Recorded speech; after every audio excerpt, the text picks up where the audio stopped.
আমি এই মেলায় মূলত ব্যাগ নিয়ে আসছি। আসলে ব্যাগ নিয়ে মানুষ সচেতন না। আমরা মানে যত্রতত্র হচ্ছে পলিথিনের ব্যাগ ইউজ করি। আমার এই ব্যাগটা এটা এমনভাবে মানে বানানো আছে, এই ব্যাগটা দিয়ে আপনি হালকা পাতলা প্রায় 1000 টাকা পর্যন্ত বাজার করতে পারবেন। তো এটা আপনি যখনই বাইরে যাচ্ছেন, আপনি যদি নিয়ে যান সাথে করে, তো আপনার এটা 1 বছর ইউজ করতে পারবেন। সবচেয়ে বড় বিষয় হচ্ছে আপনি পরিবেশকে রক্ষা করতেছেন, এটা হলো সবচেয়ে বড় বিষয়। এবং আপনার এই ব্যাগটা অনেক দিন যাচ্ছে। আর এটাকে কিভাবে মানুষের মাঝখানে ছড়ায় দেওয়া যায়, এই জন্যই আসা। আসলে পরিবেশকে নিয়ে ভাবতে হবে, নাহলে একটা সময় আমরা শুধুই পলিথিন খাবো। চাবির রিং, অনেক আইটেম, মানে যে আইটেম আমি সব অর্ডার করি। এখান থেকে আশা করি যে এখানে যেহেতু একটা পর্যটন এলাকা, এখানে বিভিন্ন কান্ট্রির লোকজন আসে, সেটা দেশের বাইরে। তো আমি মনে করি যদি আমাদের এখানে যদি কোনো সরকারি অনুদানে কোনো একটা স্টল বলতে কি, এটা আমাদের বরাদ্দ দেয় আর কি, তাহলে এখানে আমরা অ্যাভেলেবল জুট প্রোডাক্ট রাখতে পারি। আর আমাদের পাটকে আমরা বিশ্বের দরবারে, মানে ঐতিহ্য, আমাদের পাট তো একটা ঐতিহ্য, তো বিশ্বের দরবারে আমরা তুলে ধরতে পারবো যদি সরকার সহযোগিতা করে। আজকে উদ্বোধন করবো। আমরা গতকালকে এসেছি ঢাকা থেকে। আমাদের উদ্যোগটা হচ্ছে সবাই ঢাকা থেকে এসছে, কিছু হয়তো বাইরে থেকে এসছে। আর আমাদের এখানে সবই পাট পাট নিয়ে কাজ করি। এখানে এটা পাট মেলা, এবং আমাদের যত আমার এখানে পার্টি ব্যাগ আছে, লেডিস ব্যাগ আছে, হ্যান্ড ব্যাগ আছে, পেন্সিল ব্যাগ, বিভিন্ন প্রকার শপিং ব্যাগ থাকে, ব্যাগ আছে। আমরা এখানে এসেছি যেহেতু আমরা পণ্য তৈরি করি, সেহেতু এইখানে যারা খুচরা বিক্রেতা তারা যেন জানতে পারে, আমাদের কাছ থেকে যেন সরাসরি নিতে পারে। হ্যাঁ, তাহলে দেখা যাচ্ছে ওরাও এইখানে আমাদের কাছ থেকে সরাসরি পণ্যগুলো নিলে ওরা এইখানে কম দামে সেল করতে পারবে।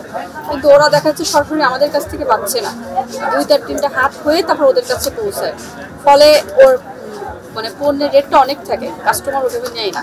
কিন্তু পণ্যের রেট যখনই ওরা আমাদের কাছ থেকে নিয়ে সেল করবে, তখন অটোমেটিক্যালি ওরা পণ্যের রেট করতে পারবে, কাস্টমারও ওদের কাছ থেকে নিবে। যারা এখানে আসে, ভিজিট করতে আসে, তারা ওদের কাছ থেকে নিতে পারবে।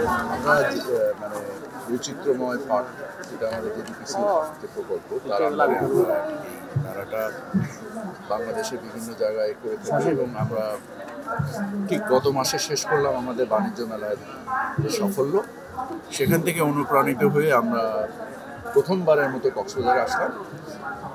আমাদের সম্ভাবনা, এখানে যারা উদ্যোক্তারা এসেছেন তাদের সাথে কথা বললে আপনারা দেখতে পাবেন তারা সবাই খুব খুশি, এবং তারা সবাই ব্যাপক প্রবৃদ্ধি আশা করছে। আমি যাদের সাথে কথা বলেছি, প্রত্যেকেই মনে করছে 20 থেকে 100% পর্যন্ত তাদের বিজনেসের গ্রোথ পোটেনশিয়াল তারা দেখে আগামী 1 বছরের মধ্যে। সো এটা নিশ্চয়ই খুবই উৎসাহের এবং উদ্দীপনার একটা বিষয়। আমরাও সরকারের তরফ থেকে তাদের বিভিন্ন রকমের প্রশিক্ষণ এবং বিভিন্ন রকম সহযোগিতা, এরকম মেলার আয়োজন বিভাগীয় পর্যায়ে, এবং স্পেশালি কক্সবাজার একটা যেহেতু পর্যটন একটা কেন্দ্র, এবং এখানে বাংলাদেশের সমস্ত অঞ্চলের মানুষের একটা মিলন এবং মানুষের একটা আনন্দের অনুষঙ্গ হিসেবে আমরা এখানে পাটের মেলা করার চেষ্টা করছি। অ্যাট দ্য সেম টাইম আমরা ওনাদের যে এখানে আমরা যেটা বুঝতে পারলাম যে ওনাদের একটা সমস্যা, সেটা হচ্ছে যে পাটের যে মূল যে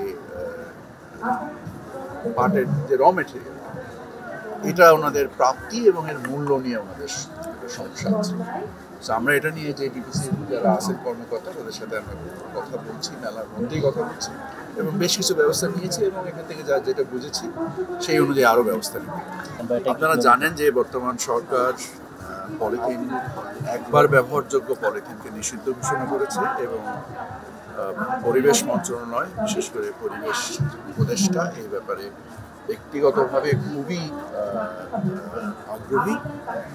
উনি প্রতিনিয়তই আমার সাথে কথা বলছেন যে এটা আমি পাট মন্ত্রণালয়ের দায়িত্বে আছি, এবং আমরা একত্রে কাজ করছি কিভাবে এই পণ্যের ব্যবহারকে আমরা আরও বাড়াতে পারি, এবং পলিথিনকে আমাদের সমাজ থেকে আমরা একবার ব্যবহারযোগ্য যে পলিথিন, সেটাকে আমরা কিভাবে একবারে বের করে দিতে পারি। তো আমাদের প্রচেষ্টার অন্ত নেই, আমরা একত্রিতভাবে কাজ করছি, এবং আশা করি ইনশাআল্লাহ আমরা সফল হব।